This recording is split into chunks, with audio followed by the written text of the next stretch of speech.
Os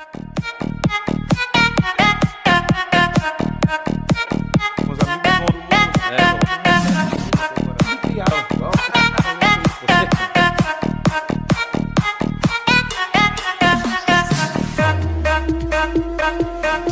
Vamos chegando aqui na Rede Brasil de Televisão, que alegria grande chegar na sua casa. Obrigado aí pelo carinho, hein? Estamos chegando também na Mania FM, GDS Web Rádio Brasil. Muito obrigado todo mundo pela audiência. Hoje é quinta-feira, é dia de Júnior Correia conversar com a gente aqui no programa. Juninho, que estava bravo fazendo denúncia na Câmara essa semana, falando de superfaturamento na compra de material da educação em Cachoeiro. Tudo bem, Juninho? Tudo bom. Prazer ter você de volta aqui no programa. Pois é, programa com investimentos. Fazendo né? investimento. Agora tá com a tela. Na tela. Tá E vem muitas novidades aí. A nossa TV já está no ar também, GDS TV Brasil. Sim.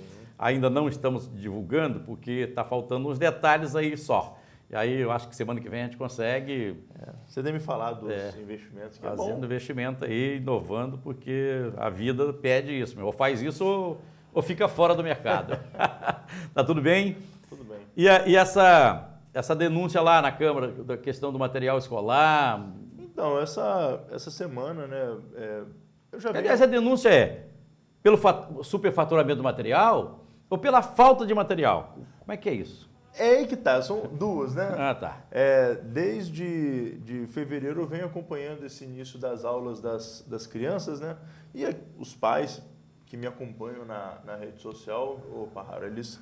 Né, você também que me acompanha, você já vê isso, que na volta às aulas eu estava presente. Né? Em alguma, claro que você não consegue estar presente em todas as escolas. Mas você foi em várias escolas, né? Mas eu fui né? em várias escolas na volta às aulas, ver como é que estava a volta às aulas, ver como é que estava esse processo, se tinha vaga, se não tinha vaga. Então eu acompanhei aquele primeiro momento.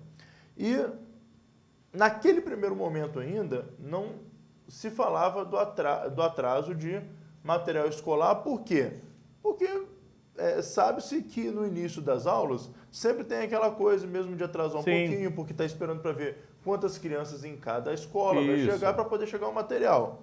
Beleza, então naquelas primeiras semanas o material, né, individual para cada aluno não havia chegado. Contudo, nós temos aí já o mês de fevereiro todinho que passou e o mês de março está acabando na sexta-feira. Né? Estamos gravando no dia 30, né? Isso. Então, para quem está vendo na televisão, né, um outro dia, nós estamos gravando no dia 30. E na rede social que fica também. Ou seja, o mês de março está acabando. Exatamente. Pô, 2 meses letivos e até agora as crianças não receberam o material. Para você ter noção, Parraro, eu recebi uma denúncia de uma escola em específica que fez uma reunião com os pais, porque alguns pais têm condições de comprar material escolar e outros não.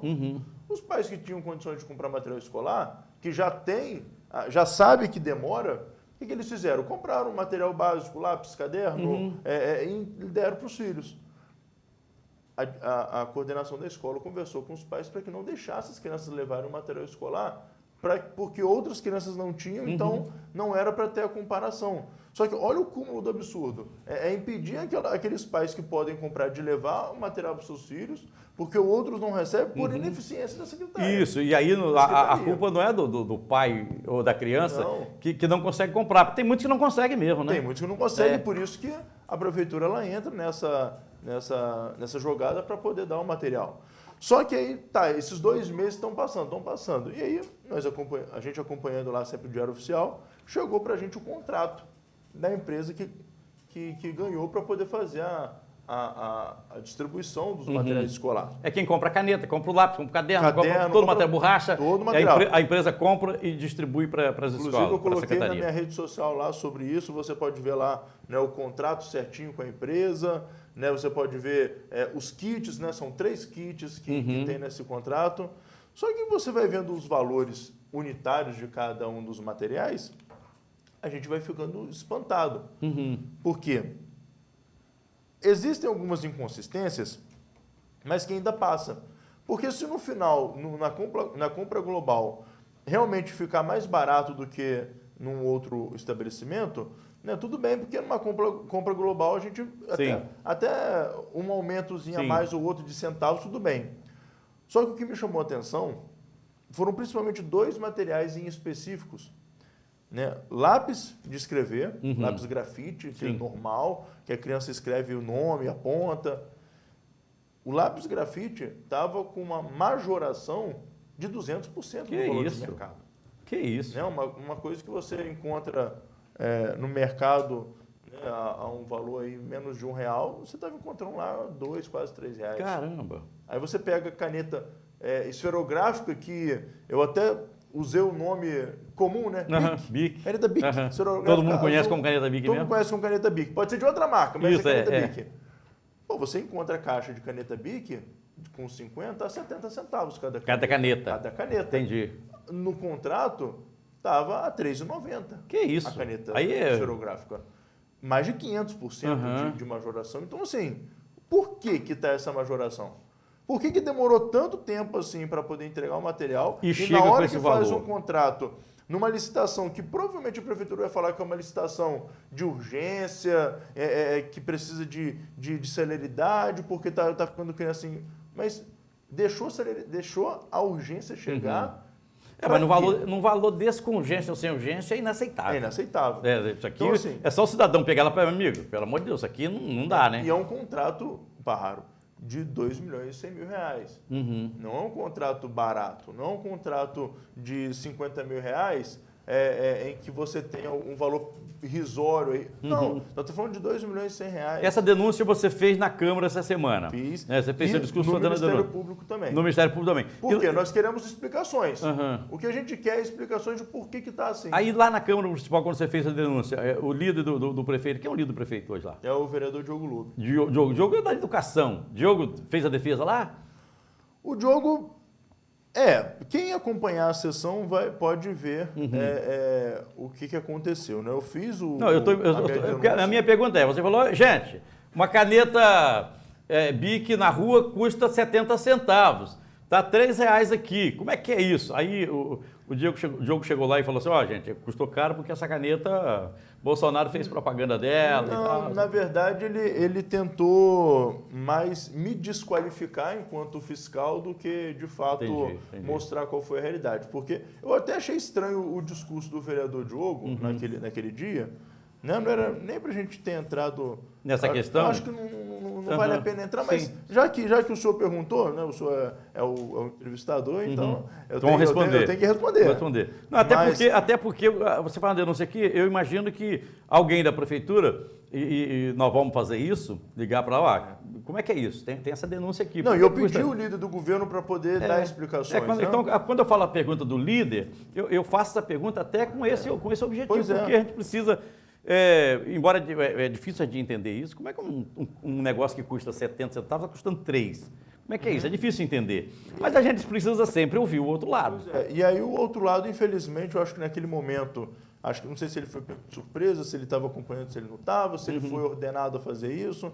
Ele tentou mais desqualificar a denúncia, né? Tentou dizer que eu não tinha nenhuma moralidade para poder fazer a denúncia, como se eu fosse sem qualificação para poder fazer uma denúncia daquela. Entendi. Sendo que está na nossa cara. Sendo que aquilo dali é respeito ao dinheiro público. Sendo que ali a gente estava... E é o papel do vereador. Esse é o papel não só seu, o papel de todos vocês. Eu acho que quem quer ver o que aconteceu pode procurar a sessão do dia 28 de março, da Câmara Municipal, lá no YouTube fica sempre salvo. É só você procurar os minutos finais daquela sessão, porque foi logo no finalzinho da sessão. Você pode acompanhar lá a fala, tanto minha quanto do vereador Diogo. Eu acho que foi lamentável a fala do líder do governo, tentando desqualificar um colega vereador pelo seu trabalho de fiscalização. Na realidade, o que se esperava era uma explicação para isso. Uma explicação de porquê que estava daquele jeito. E, como não houve resposta, o Ministério Público, então, foi acionado para que ele dê a resposta. E isso gerou um debate na Câmara ou foi só a sua fala fazendo a denúncia, o Diogo fazendo a defesa? Ou teve um debate na casa? Não teve um debate porque estava nos momentos finais das falas. Entendi. Então a minha fala foi a penúltima e a do Diogo foi a última fala. Então depois não conseguimos porque foi hora de votação. Porque eu acho e o regimento ele pega bem nessa questão. E a gente precisa entender que o papel do vereador é esse. Aliás, esse é o principal papel do vereador, que é a fiscalização, claro, com responsabilidade. mas é a fiscalização do Poder Executivo. Se o asfalto está lá com aquela espessura que está no contrato, se a qualidade é a mesma que está no contrato, se a caneta que está sendo comprada é o preço de mercado ou não, esse é o papel do vereador. Não, sabe por quê? A população precisa entender também muito bem isso, essa questão da fiscalização, porque a importância de um vereador fiscal, ou que todos os vereadores sejam fiscais para a nossa competência, é porque vocês vão ver vereadores que se dizem da educação lutando pelo piso dos professores, lutando por isso, lutando por aquilo, lutando pelo ticket, pelo vale alimentação dos DTs. No entanto, se esse mesmo vereador não fiscaliza como que está sendo empregado o dinheiro da educação, como que ele vai querer que os profissionais recebam melhor também? Sim, sim. Como que ele vai querer que as unidades de educação tenham uma boa estrutura? Se esse dinheiro que era para ser usado para isso está num contrato duvidoso como esse. Então, assim, a fiscalização é justamente para isso, para a gente dar os caminhos certos para o dinheiro público, que é nosso, é seu, que tem o seu filho na escola, que usa o posto de saúde. Então, a gente tem que dar o destino. E a gente certo. precisa entender também que a denúncia que você faz, por exemplo, no Ministério Público, quando você faz uma denúncia do Ministério Público, gente, você está pedindo fiscalização. É isso aí. Porque cabe ao Ministério Público, que as pessoas confundem muito, acham que o Ministério Público é o Judiciário. Não. O Ministério Público já... Não, gente, o Ministério Público, ele vai fiscalizar, e eu imagino que o Ministério Público deve responder para você, inclusive, pedindo que a Câmara Municipal faça a fiscalização, porque é dever da Câmara fazer essa fiscalização, mas quando você faz, você está pedindo nada mais do que fiscaliza. Um braço, não é isso, braço? Me ajuda a fiscalizar isso. Como é que é isso? É porque o Ministério Público ele tem ferramentas um pouco maiores do que a Câmara, né? O Ministério Público ele consegue chegar na secretaria com um peso maior. Então, aquilo que a gente não consegue enquanto resposta, o Ministério Público consegue chegar lá e mandar a resposta para a gente. Então, acho que, assim, são ferramentas importantes da nossa democracia que a gente tem que trabalhar em conjunto. E o Ministério Público ele precisa realmente ser provocado, né? Precisa. Se provoca para que Se não provocar, ele não trabalha. Não trabalha, ele não vai atrás. Foi criado para isso, é uma ferramenta que a sociedade tem importantíssima demais, o Ministério Público, tem muita gente, erra, e qualquer um erra. A Câmara erra, o jornalista erra, o promotor e o Ministério Público erra, a igreja erra, o padre erra, o médico erra, mas é uma ferramenta que tem um valor, uma importância muito grande para a sociedade. Quando é provocado, tem ajudado demais a sociedade. Bem, fechamos aqui?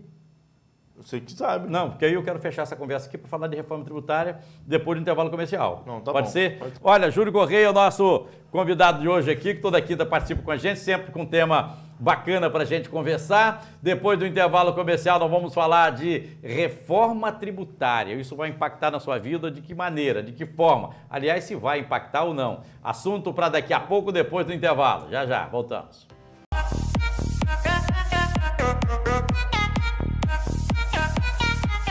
Seguindo aqui na Mania FM, na GDS Web Rádio Brasil, Rede Brasil de televisão, Júnior Correia, Juninho conversando comigo aqui no programa. Bem, vamos falar de reforma tributária, reforma fiscal. Já falamos aqui no programa da importância disso, né? Agora parece que vai, porque esse é um tema que Fernando Henrique tentou fazer, não conseguiu. Lula no primeiro governo tentou, não conseguiu. No segundo tentou, não conseguiu. Veio Dilma, falou que ia fazer e não fez. Veio Michel Temer, aquele mandato tampão dele também, falou que não fez. Bolsonaro foi eleito com esse discurso, também não conseguiu, até porque esse é um tema muito difícil de mexer. Agora, parece que agora ficou fácil, porque todo mundo quer. Todo mundo pede, né? Todo mundo pede, Teria que vir de qualquer maneira. Eu lembro que na campanha eu falava muito isso. Eu falava, gente, quando vocês forem votar em deputado federal, veja como que o seu deputado federal enxerga uma reforma tributária, porque isso vai chegar ano que vem. Então, se ano que vem chegar uma reforma tributária, não vai colocando qualquer um lá não, porque senão vai vir uma reforma tributária pior do que já está, exatamente. O código tributário que a gente tem. Porque assim, a reforma tributária, muito embora não se tenha feito uma reforma até hoje, mas ela tem acontecido deformas nela durante muito tempo, né? Sim, sim. Porque sim. o código foi feito lá atrás. Na realidade, vem fazendo uns remendos, né? Bota um remendinho aqui, remendo. Isso. Pode só lembrar, a CPMF já voltou. Isso. IOF ia, voltava, sei lá o que, voltava. O último foi ICMS, que o Bolsonaro fez diminuir nos estados. Isso tudo são pequenas alterações na lei tributária. Então, assim, o que está se propondo agora é pegar todo o arcabouço tributário do país e rever ele por completo. E eu acho que é importante, eu acho que é necessário fazer essa revisão, porque o nosso país, infelizmente, ele é continental. Infelizmente não, felizmente ele é continental. Mas, infelizmente, as realidades, elas são muito diferentes. Completamente. Nós temos aqui o estado do Espírito Santo, que tem uma realidade. Pega a região sudeste. Sim. Né, considerada a região mais populosa e talvez a mais desenvolvida do Brasil, né? Região Sudeste. Você tem São Paulo, que é o maior centro, maior população. Depois você tem Minas, a segunda maior. Rio, que é a quarta maior, e o Espírito Santo, que é desse tamanhozinho. É um ovo, né? É um ovo. É do mesmo tamanho, é maior que o Rio de Janeiro, mas tem menos pessoas, porque o nosso desenvolvimento, eu já falei num programa meu há um tempo atrás, nosso desenvolvimento ele foi tardio, porque o Espírito Santo, a região do Espírito Santo era usado para poder... Era só caminho. Era caminho do ouro, então ele tinha que ser preservado a sua mata para que no caminho do ouro a fiscalização conseguisse pegar quem estava desviando. Então o Espírito Santo teve o seu desenvolvimento atrasado. O nosso desenvolvimento começou há 30 anos atrás, 40 anos atrás, no máximo. Então, assim, a nossa realidade é muito diferente da realidade da região sudeste por inteiro. Aí você pega a região sul, região centro-oeste, nordeste, que tem realidades muito diferentes, você não pode ter um código tributário que vai ajudar a região sudeste, mas vai atrapalhar a região nordeste. Assim como você não pode Mas isso não é também... simples de fazer, né? Isso não é simples de fazer. Isso não é simples de Olha fazer. que nós vivemos no Espírito Santo. O norte, região norte rica por conta de incentivos que foi dado, e por contrapartida, o esvaziamento econômico da nossa região aqui, que é o sul. E assim, é uma discussão que vai ser levantada ainda, mais uma vez, que é a concentração. Aonde está a maior concentração dos tributos? Está no governo federal. E não pode continuar assim. Porque quem que arrecada a maior parte dos tributos? É o município. O município. E o município é o que fica com a menor parte. Menor parte fica com o pires na mão. Pires na mão. A gente arrecada tudo e concentra no governo federal. E se a gente... Aí do governo federal, o deputado federal faz uma emenda de 2% do orçamento anual para mandar para estados e municípios. Aí o do estado, no final do ano, também faz a mesma coisa para mandar para os municípios. A gente fica sempre com a menor parte. É o 0,00001%. E o problema está lá no município. Está no município. O problema está lá, é a saúde, a educação. Não se engane, gente, não se engane. Quem faz posto de saúde é o prefeito do seu município, não é o presidente da República. Quem faz escola é o prefeito do seu município, não é o presidente da República. Quem faz creche é o prefeito do seu município, não é o presidente da República. Pode vir dinheiro do governo federal? Pode. Mas quem executa é o prefeito. Então, se você der esse orçamento para as prefeituras, para os municípios, a gente não precisa ficar mendigando, né, no governo do estado, no governo federal. Né? A pior coisa para o município é ele ter ali o seu desenvolvimento cada vez mais latente e não conseguir receber esse recurso. Agora, um dos temas que entra é zerar o déficit público da União no próximo ano. Está lá nessa reforma. Superávit de 0,5% do PIB em 2025. Isso é previsão, né? Superávit de 1% do PIB em 2026. É o que eles esperam com a reforma? Não, espera com a reforma. Eles esperam com a reforma. Dívida, isso aqui é interessante. Ó, dívida pública da União estabilizada em 2026. O último ano do mandato do presidente Lula, então, estaria estabilizado aqui essa dívida pública. Nós já falamos dessa questão da dívida pública aqui, que isso mexe na vida do cidadão, de que está escutando e vendo a gente agora. A gente só tem que tomar... porque o Haddad está apresentando para o Senado a reforma, então a gente ainda... O debate vai acontecer lá e na Câmara. A gente ainda não está sabendo como é que é a reforma que eles estão apresentando, porque está apresentando ao vivo agora, depois a gente vai pegar para poder ver. Mas a gente tem que tomar muito... desculpa, eu estou desacostumado com esse microfone. A gente tem que tomar muito cuidado, porque quando ele fala de superávit, tudo isso é bom. E a reforma também ela tem que entregar isso. Só que qual vai ser o custo para a população? Vai ser aumento de imposto? É isso aí. Porque, vamos lá, hoje o vice-presidente, que é o Alckmin, ele tem um discurso já de anos de fazer o IVA, que é o Imposto de Valor Agregado. Ele queria juntar 5 impostos em um só. Qual é o impacto disso para o Brasil? Bom, em relação à arrecadação, nenhuma. Em relação à quantidade de imposto que uma empresa vai pagar, não tem impacto nenhum. A questão é que vai diminuir... Você está falando de valor. Está falando de montante, de valor. Montante não vai mudar em nada. Não vai mudar em nada. Por quê? É o imposto de valor agregado, ou seja, vai juntar 5 impostos, vamos supor, 5 impostos de 0,5%, vai juntar num imposto de 2,5%. Vai facilitar a contabilidade. A única coisa é facilitar a contabilidade. Ou seja, é um custo a menos de contabilidade, que não precisa ter tantos... não precisa ter uma equipe tão grande mais. Passa a ser simplificado, é um boleto só. E hoje é complicado mesmo. Hoje é. Porque além de ser complicado, tem muitos erros contábeis por conta disso. E eu lembro que na faculdade, a gente, na época, foi feita uma pesquisa que cerca de acho que 200 horas de trabalho de uma empresa era só para questão contábil em relação a imposto de renda.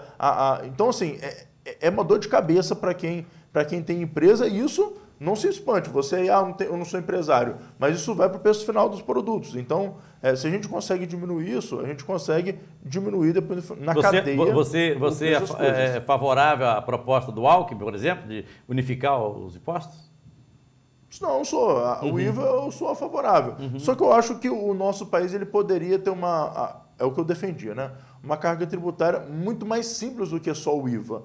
Né? O IVA eu acho que ele é importante porque você facilita a vida do empresariado. Sim. Só que no final das contas você não está mexendo, você só está juntando. Né? Eu sou a favor de uma carga tributária mais simplificada, menor em cima do setor produtivo e das pessoas. Por quê? As pessoas acham que se você tiver menos impostos, você vai arrecadar menos, e não necessariamente. O que de fato vai garantir que você arrecade muito, o Paulo Guedes falava muito isso, é a incidência sobre o que você está cobrando. É igual a CPMF. A CPMF virou um monstro, né? Todo mundo falava mal da CPMF. Cara, CPMF era um imposto em cima de uma transação financeira, em cima do cheque. Cara, quem que usa cheque? Ninguém praticamente usa cheque. Sim. Né? O que eles tentaram fazer na Câmara quando foi jogada a CPMF, que ela foi até enterrada? É que não era mais sobre em cima do cheque. Era em cima de qualquer transação financeira. Isso, Pronto, aí o pessoal pulou. Então, o PIX seria taxado. O PIX não existia na época ainda, né? Mas se o PIX existisse, seria taxado. Sim. Qualquer transferência, TED seria taxado. Qualquer DOC seria taxado. Aí já se tornou um problema maior, entendeu? O Paulo Guedes ele falava isso. O que importa para a arrecadação do Estado não é a quantidade ou a porcentagem da taxação, é como você taxa. Porque, pensa assim, se a gente for taxar, não sei, se a gente for taxar apenas nas empresas, né, o que vende da empresa para o comércio, aquilo que é manufaturado, você não incide imposto. Se você só taxa, não taxa em cima das empresas, mas taxa em cima do comércio, na ponta final, só esse setor vai pagar. No entanto, esse setor vai pagar ainda muito menos, porque não tem uma cadeia atrás pagando imposto, entende? Sim. Então, a incidência aqui ela é muito maior, porque aqui tem muito mais produtos no terceiro setor. Então, depende de como você vai incidir o imposto sobre as coisas. Isso facilita a nossa vida, isso diminui para nós a carga tributária, ao mesmo tempo que aumenta a arrecadação do Estado. Porque todo mundo passa a pagar. Sonhar com diminuição dos impostos, isso é sonho mesmo, isso não vai acontecer, né? Reduzir, por exemplo? Eu acho que não. Né? Porque o Lula não é a favor. Né? O governo Lula não é a favor de diminuição de impostos. Então, eu não acho que vai ter uma diminuição. Pode ser que haja alguma diminuição se no Congresso, né, Câmara e Senado, houver um entendimento em comum de se fazer uma redução. O momento é bom para se fazer essa reforma, né? Por conta da pluralidade que tem a discussão Câmara dos Deputados, no Senado, não é isso? Isso vai ser um grande debate e isso ajuda. Vai ser igual a reforma da Previdência. Foi um debate acirradíssimo também. E essa vai ser um debate acirradíssimo também. E isso é bom. Isso é bom. Isso é bom. Isso é bom. É bom que a gente vai discutir bastante. Eu acho que essa discussão vai levar até o meio do ano. Essa votação não vai ser antes do meio do ano. Porque os setores estão lá representados nessas casas, né? Lá o empresariado, a classe trabalhadora. A bancada ruralista que continua forte, você tem a bancada sem teto que está forte agora com Boulos, você tem o empresariado, você tem trabalhador, então você tem todo mundo ali representado. Gostando ou não, está todo mundo representado lá. Então o debate vai ser bom. Tem os representantes da igreja lá que de repente vai botar uma fatia para eles pagarem também um pouquinho. Ah, vai lá. Eu sou contra taxar igreja. Eu sou contra. Sim, eu acho que as igrejas elas têm uma contribuição social muito... Um papel importante, né? Papel importante. De ajuda à sociedade. Acabou o nosso tempo. Tá? Posso mandar um abraço? Pode, claro, deve. É porque muita gente passa por mim na rua, esbarra comigo e fala, Juninho, eu te vejo no Parrário direto. Aliás, é mesmo, você está ficando famoso, tá? E esses assuntos aqui têm gerado também, me para, rapaz, assunto bom do Juninho, assunto bom. Então eu tenho que mandar alguns abraços aqui, mandar um abraço pro Fabinho, para a dona Tereza aí, que me acompanha. E se você me encontrar na rua aí, fala o seu nome também, que eu mando um abraço para você. Bacana. Tem muita gente falando de você realmente comigo na rua também. Obrigado, tá? Um abraço. Turma, fechando o nosso programa aqui na Rede Brasil de Televisão, Mania FM, GDS, Web Rádio Brasil. Beijo grande no seu coração. A gente se encontra sempre 7h30 da noite aqui na Rede Brasil, de 8 às 10 da manhã na Mania FM, na GDS, Web Rádio Brasil. Até lá, se Deus quiser. Tchau, gente. Tchau, Brasil.